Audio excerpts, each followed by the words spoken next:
आज देश को आजाद हुए 79 साल हो गई लगभग में। और आज 79वां स्वतंत्रता दिवस है।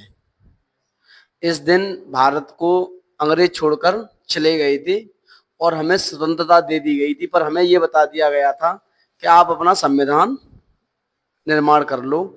इसलिए हम गणतंत्र दिवस के रूप में 26 जनवरी 1950 को आजाद हो गए थे। उसी दिन से हम गणतंत्र दिवस को हर्षोल्लास से मनाते चले जा रहे हैं। मतलब इस दिन के बाद क्या है, नागरिकता को लेने के, देने के, आने के, जाने के प्रावधान हमारे हो चुके थे, क्योंकि इस दिन तक क्या है, दो देश बन चुके थे, एक पाकिस्तान और एक हिंदुस्तान। ठीक है ना। दूसरी बात यह है कि स्वतंत्रता आई कैसी। तो स्वतंत्रता का सीधी से मतलब है, स्वतंत्रता का मतलब ये है कि आज ही हम 79वां स्वतंत्रता दिवस मना रहे हैं। इसका सीधा अभिप्राय है कि इसमें कई जवानों का खून, कई पत्रकारों की जमीन बिछ गई, खून चला गया, कई ऐसे कांड हुए जिनको दिल रूह कांप उठती, फिर भी उन लोगों ने हमें देश को आजादी दिलाई। आजाद होने के बाद भारत में संविधान गठन हुआ, संविधान समिति बनी, सारी चीजें हुई, लेकिन आज भी वो देश प्रेम देखने को लोगों के बीच नहीं मिलता।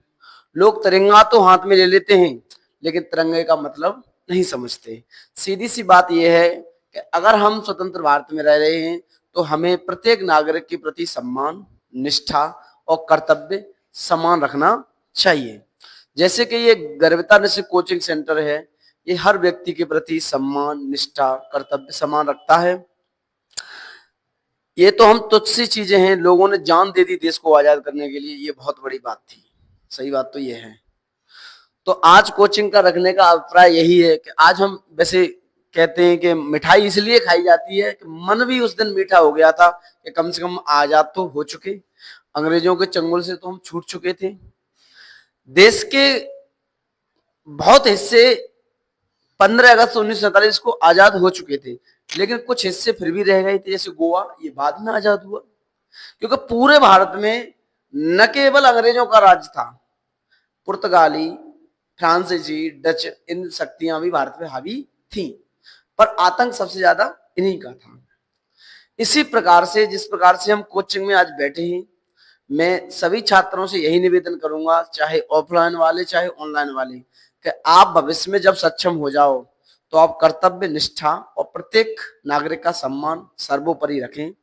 ऐसा ना हो कि हमने आजकल कई अधिकारियों को देखा है, कई नेताओं को देखा है, कई लोगों को देखा है कि उन पर थोड़ी सी सफलता मिलने के बाद वो कई शिखर पे बैठ जाते हैं, फिर नीचे वाले लोगों को दबाना चाहते हैं, जैसा कि आजाद भारत में आज हो रहा है। ये कन्फर्म है। मैं बोलना चाहूंगा, मैं किसी प्रशासन और किसी व्यक्तिगत लोगों के लिए बात नहीं करूंगा, कि सन 1950 में देश आजाद हो गया, बाहरी शक्तियां जैसे अमेरिका है, चीन है, ये भारत पर लगातार दबाव डाल रही थी। एकदम कोई आदमी उत्पन्न हुआ है, कोई बच्चा अगर पैदा हुआ है, क्या वो एक साथ दौड़ सकता है? नहीं दौड़ सकता है, सीधी सी बात है। लेकिन दौड़ने के साथ साथ में क्या हुआ कि भारत एक तो अपनी गरीबी, भुखमरी से जूझ रहा है, ऊपर से ये भी हो रहा है, ड्रामाबाजी हो रही है।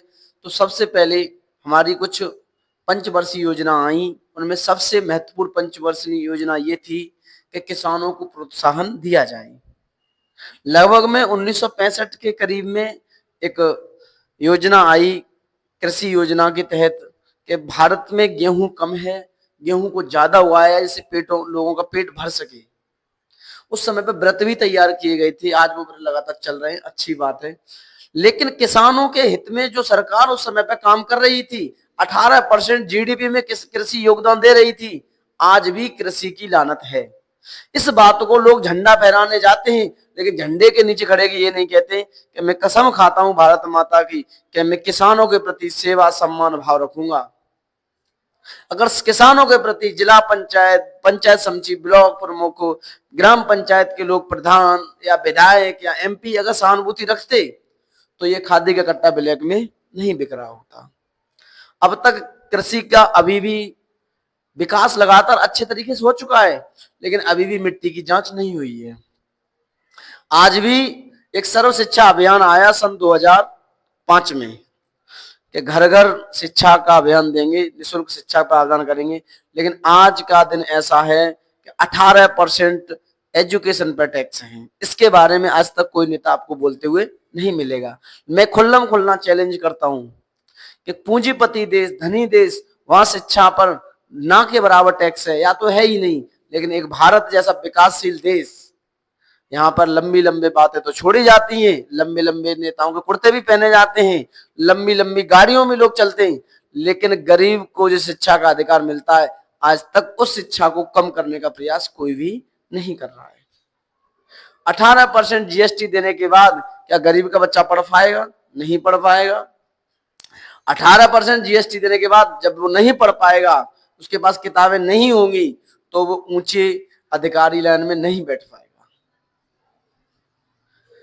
अगली बात यह है कि जब नहीं बैठ पाएगा तो सत्ता में नहीं पहुंच पाएगा, सत्ता में नहीं पहुंच पाएगा तो उसको अपने लोगों का भला करने का समय नहीं मिलेगा। इसलिए जो बड़े लोग हैं उनका प्रभाव हमेशा छोटे लोगों पर रहेगा, दबाव में वो हमेशा काम कराएंगे। तो मैं तो वर्तमान सरकारों और अगले आने वाली सरकारों दोनों से निवेदन करता हूं हाथ जोड़ के कि हमारे विद्यार्थियों के लिए जो 18% आपने सेकंड हाईएस्ट टैक्स लगाया है एजुकेशन पर, उसको हटा दें। मैं 79वें स्वतंत्रता दिवस पर यही अपना वचन प्रबद्ध करता हूं कि मैं निःशुल्क कोचिंग, ये जब तक मेरी जिंदगी में क्षण है, जब तक मेरे शरीर में जान है, कोशिकाओं में रक्त बह रहा है, तब तक ये कोचिंग चलती रहेगी और आप लोगों का इसका पूर्ण लाभ मिलता रहेगा।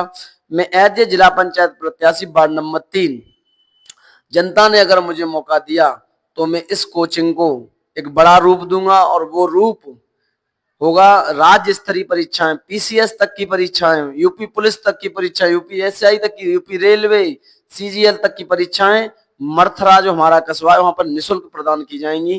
किसी बच्चे से एक पैसा नहीं लिया जाएगा। हम अपने देश के प्रति प्रतिबद्ध हैं और हम यही बोलेंगे कि भारत माता की जय रहेगी और हमेशा हम जय जयकार करेंगे और इस प्रकार हम अपने नागरिकों, अपने छात्रों को आगे बढ़ाते रहेंगे और अपने छात्रों से बोलते रहेंगे कि जब भी आपको भारत माता की सेवा करने का मौका मिले तो बढ़ चढ़कर भाग लेना। यही हमारे अंतिम शब्द हैं और ये आज के अंतिम शब्द हैं। और दूसरी बात, अब हमारे बैच में कुछ छात्र आज पढ़ने आए हैं इस दिन, कुछ छात्र, बहुत सारे छात्र नहीं हैं। हम एक एक करके सबका इंट्रोडक्शन दिलवाएंगे और उसके बाद में क्लास रूबरू चालू होगी। तो मैं सबसे पहले बुलाना चाहूंगा संजय कुमार फ्रॉम लालपुर।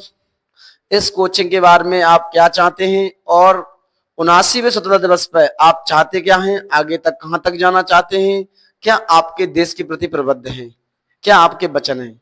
तो मैं बुलाऊंगा संजय कुमार को। Please dear student Sanjay Kumar, come on the stage.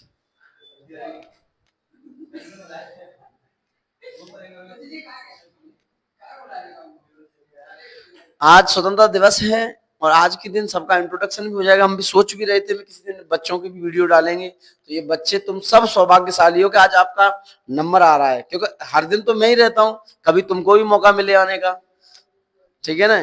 तो आपको 2 तो 3, ज्यादा नहीं तो वंदे मातरम, भारत माता की जगह इतने शब्द बोल रहे हैं, अपना परिचय देना है बस। आ जाओ संजय, संजय आ जाओ, आ जाओ। देखो, आप छोटी छोटी कोचिंगों से बोलने के बाद ही आगे तक निकल सकते हैं। आओ। अरे मैं इधर खड़ा हूं ना, मैं जब फिजिक्स का फॉर्मूला सिद्ध कर सकता हूं, मैं गणित के सवालों के आंसर ला सकता हूं, तो मैं तुम्हारे लिए ये भी कर सकता हूं। आ जाओ।